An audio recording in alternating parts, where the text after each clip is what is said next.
हिस्से में आपने देखा कि जब बाढ़ आने पर सरपंच ने माया और उसके छोटे बच्चों को गांव से बाहर निकाल दिया था, तब कैसे जादुई बांस के घर ने उन्हें रहने का आसरा दिया और सरपंच को उसके गुनाह की सजा दी। पर सरपंच और उसके घर वाले पानी में डूब गए थे। सरपंच पानी में डूब गया था क्योंकि पानी बहुत तेज बह रहा था और वो मदद के लिए चिल्लाने लगा, बचाओ बचाओ, कोई हमारी मदद करो। बाजी, हम इनकी मदद कैसे कर सकते हैं? मैं भी इनकी मदद करना चाहती हूँ, लेकिन हम इनकी मदद कैसे करें? हमने इनकी मदद करने की कोशिश की थी, लेकिन इनके किए को जादुई बांस के घर ने भी माफ नहीं किया, इसलिए इनकी मदद तो बस अब खुदा ही कर सकते हैं। माया इतना कहकर घर के अंदर चली गई। बाजी, खुदा कैसे मदद करेंगे? उनके पास कौन जाएगा बताने के लिए कि किसी को आपकी मदद की दरकार है?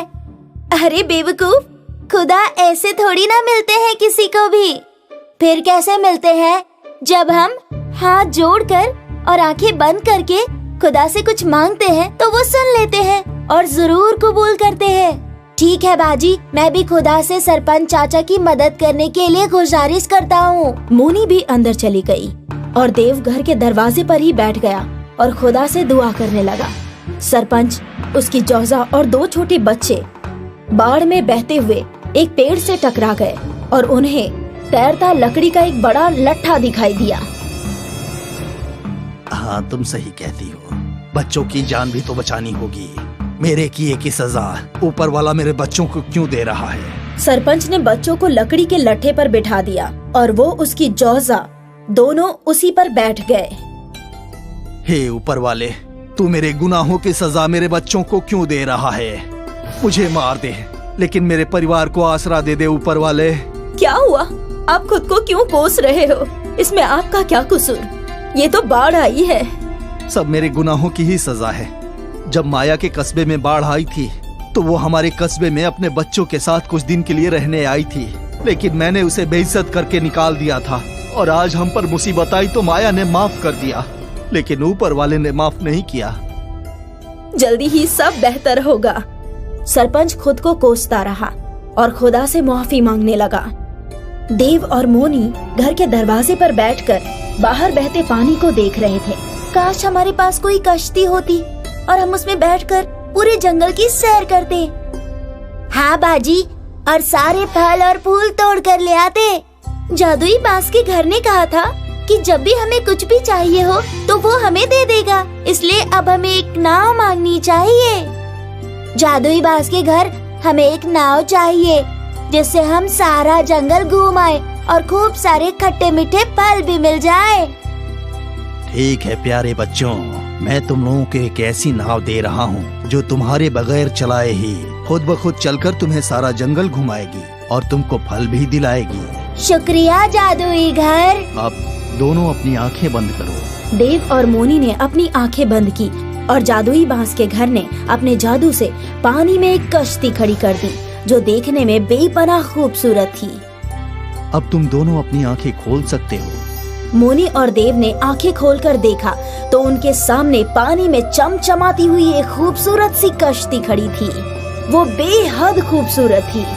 बाजी, जादुई बांस के घर ने हमारी ख्वाहिश पूरी कर दी। अब बाढ़ के पानी में खूब मौज मस्ती करेंगे। अब ये हमारा एक बहुत बड़ा स्विमिंग पूल बन गया है, पूरी दुनिया में सबसे बड़ा। चलिए बाजी, जल्दी से कश्ती में बैठते हैं। दोनों बहन भाई कश्ती में बैठ गए और कश्ती खुद ब खुद चलने लगी।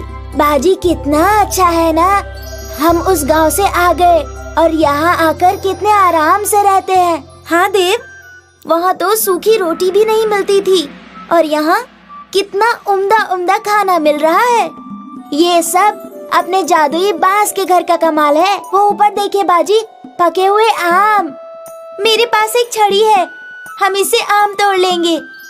मोनी ने जैसे ही आम तोड़ने के लिए छड़ी उठाई, लेकिन उससे पहले ही आम कश्ती में आकर गिरने लगे। बाजी, ये सब जादू ही है। देखो, पेड़ ने खुद ही हमें आम दे दिए। हाँ, आम तो बेहद मीठे हैं। बाढ़ आने के बाद ये जंगल बेहद खूबसूरत हो गया है। यहाँ पर बतख भी आ गई है और हम घूम रहे हैं। दोनों बहन भाई बातें करते हुए जंगल की सैर करते हैं। सरपंच और उसके घर वाले लट्ठे पर बैठे बैठे सो गए थे, लेकिन तभी वो लट्ठा पलटने लगा। सरपंच घबरा कर उठा और डर गया, क्योंकि जंगल में बहुत तेज तूफान आया था। सरपंच ने ये देखकर अपने घर वालों को एक बड़े पेड़ पर बिठा दिया। जैसे ही सरपंच खुद भी पेड़ पर चढ़ने लगा, उसके पहले ही उसे 2 बच्चों की चीखने की आवाज सुनाई दी और उसने देखा कि पानी में एक कश्ती पलट रही है। मुझे इन बच्चों को बचाना होगा। और डूबती हुई कश्ती को पकड़कर वो खड़ा हो गया। तूफान की रफ्तार बेहद तेज थी। इतने खतरनाक तूफान में किसी की भी आंखें खुल नहीं रही थी, लेकिन सरपंच अपनी पूरी ताकत से कश्ती को पकड़कर खड़ा था। और कुछ देर बाद वो तूफान थम गया। तीनों ने आंखें खोलकर देखा तो पानी भी गायब हो गया था। ये देखकर सभी हैरान रह गए। ये पानी कहाँ गया? बाढ़ अचानक से खत्म हो गई। सरपंच चाचा, आप दोनों तो माया के बच्चे हो। अच्छा, ये अचानक तूफान का आना, तुम्हारा डूबना और फिर तूफान का और बाढ़ का अचानक खत्म हो जाना, इस सब की पीछे की वजह मुझे समझ आ गई है। लगता है ऊपर वाला मेरा इम्तिहान ले रहा था। उन्होंने मुझे माफ कर दिया। मोनी और देव अपने घर गए और माया को सब कुछ तफसील से बताया। दूसरी तरफ सरपंच ने भी अपने घर वालों को सब कुछ बताया और उनके साथ अपने गांव में चला गया। लेकिन अब सरपंच पहले जैसा अकड़ू और जालिम नहीं रहा, बल्कि वो नरम दिल और दूसरों के खैर ख्वाह करने वाला एक अच्छे इंसान में तब्दील हो गया। एक गांव में राम कुमार अपने 2 बच्चों के साथ रहता था। उसका बड़ा बेटा पिचकू और छोटी बेटी चीनू है। राम कुमार गरीब आदमी है और मजदूरी करके अपना पेट पालता है। दोनों गांव के सरकारी स्कूल में पढ़ने जाते हैं। राम कुमार की बीवी का इंतकाल पहले ही हो गया है। राम कुमार ही अपने दोनों बच्चों की परवरिश करता है। पिचकू अपने घर में जमीन पर बैठा है और वो कुछ सोच रहा है। तभी बाहर से मुंह लटकाए चीनू आती है। भाईजान, मुझे जूते चाहिए। तू ठीक तो है? अब तक तो गुड़िया मांगती थी, अब अचानक से जूतों का ख्याल कैसे आ गया? भाईजान, मुझे चाहिए तो चाहिए। जूते खरीदने के लिए कम से कम 100 रुपए चाहिए, लेकिन हमारे पास तो सिर्फ 2 ही रुपए हैं। भाईजान, मैं कुछ नहीं जानती, मुझे जूते चाहिए तो चाहिए। अरे अभी कैसे लाऊं? अब्बू इतने पैसे नहीं देंगे। भाईजान, मैंने आज एक लड़की के पास बढ़िया वाले जूते देखे और मुझे भी अब वैसे ही जूते चाहिए। अच्छा सुन, रक्षाबंधन आ रहा है, मैं तुझे रक्षाबंधन पर बढ़िया जूते ला कर दूंगा। तब तक मैं कुछ पैसे जोड़ लेता हूँ। पिचकू ने चीनू को समझाकर भेज दिया, लेकिन खुद फिक्रमंद हो गया कि अब वो कैसे जूतों का इंतजाम करेगा। अगले दिन पिचकू स्कूल जा रहा था। सावन का महीना है, बहुत तेज बारिश हो रही है। पिचकू एक मंदिर की गेट पर बारिश से बचने के लिए खड़ा हो जाता है। तभी उसने देखा कि कुछ लोग भगवा कपड़े पहनकर कहीं जा रहे हैं। ये कौन लोग हैं और कहाँ जा रहे हैं? पिचकू की ये बात वहाँ बैठे हुए एक बाबा ने सुन ली। बेटा, सावन का महीना चल रहा है और आज ये लोग हरिद्वार से भोले बाबा की कावड़ लेने जा रहे हैं। इन्हें कावड़िया कहते हैं। बाबा, कावड़ किसे कहते हैं और इसे कौन ले जा सकता है? मेरे अब्बू तो कभी नहीं गए। बच्चे, इसमें माँ गंगा का पावन जल लाया जाता है और फिर महादेव को नहलाया जाता है। इससे सभी दुख दूर होते हैं और मुराद पूरी होती है। तब तो भोले बाबा मुझे चीनू के लिए जूते भी दे देंगे। क्या हुआ बेटा, क्या सोच रहे हो? बाबा, मैं भी जाऊंगा, लेकिन मेरे पास तो पैसे बिल्कुल नहीं है। बच्चे, पैसे की फिक्र मत कर। जब भोले बाबा बुलाते हैं तो उंगली पकड़कर वो ले ही जाते हैं। सच बाबा? हाँ, तुम कपड़ों की भी फिक्र मत करो, ऐसे ही आ जाओ। कपड़े भी भगवान खुद दे देंगे। पिचकू ने स्कूल का बैग वहीं रख दिया और खुद भी उन भक्तों के साथ हरिद्वार के लिए रवाना हो गया। ऊपर से बरसती हुई बारिश और भोले के भजन गाते हुए पिचकू भी उनके साथ मग्न होकर नाचने लगा। बोल बम, बोल बम, बोल भोले की बम, हर हर महादेव।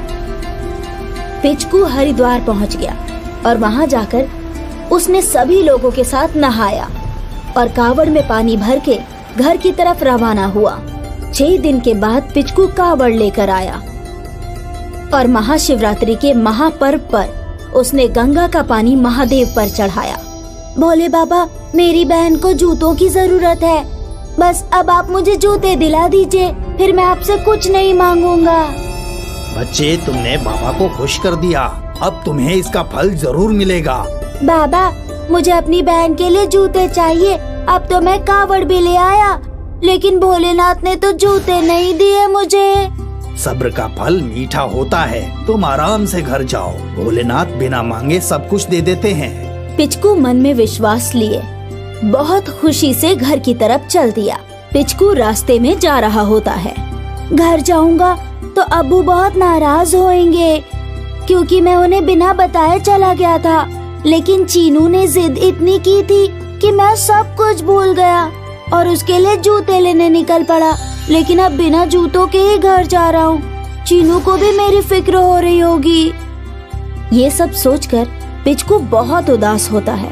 तभी वो देखता है कि सामने एक नया ढाबा खुला है और उसके सामने उसके अब्बू अच्छे कपड़े पहने हुए खड़े हैं।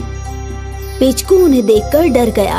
अब्बू को तो गुस्सा होना चाहिए था, लेकिन ये मुस्कुरा क्यों रहे हैं? आओ पिचकू बेटा, कैसे हो? अब्बू मुझे माफ कर दीजिए, मैं बिना आपकी इजाजत के चला गया था। पिचकू, मुझे बाबा ने सब कुछ बता दिया है। देखो, ये ढाबा भी बाबा ने ही दिया है। क्या सच में अब्बू? हाँ, तुमने ही तो कहा था बाबा से। पिचकू अपने दिल में सोच ही रहा था कि भोले बाबा के देने का तरीका अलग है। तभी खिलखिलाते हुए चीनू वहाँ आ गई। भाईजान, आपने मेरे लिए जूते भिजवाए थे ना? हाँ बहन, सब महादेव की मेहरबानी है, उनके बगैर कुछ भी मुमकिन नहीं है। मैं भोले बाबा की कावड़ लेकर गया था। पिचकू ने अपने अब्बू और चीनू को अब तक की सारी घटनाएं बताई। अब सबकी समझ में आ गया कि ये सारा खेल महादेव का रचा हुआ था। राम कुमार अब ढाबा चलाने लगा और पिचकू और चीनू अच्छे स्कूल में पढ़ने लगे। उनके पास अब अच्छे कपड़े, अच्छा खाना आ गया था। अब तीनों रोज सुबह उठकर भोलेनाथ के मंदिर में जाने लगे और गरीब लोगों की मदद करने लगे।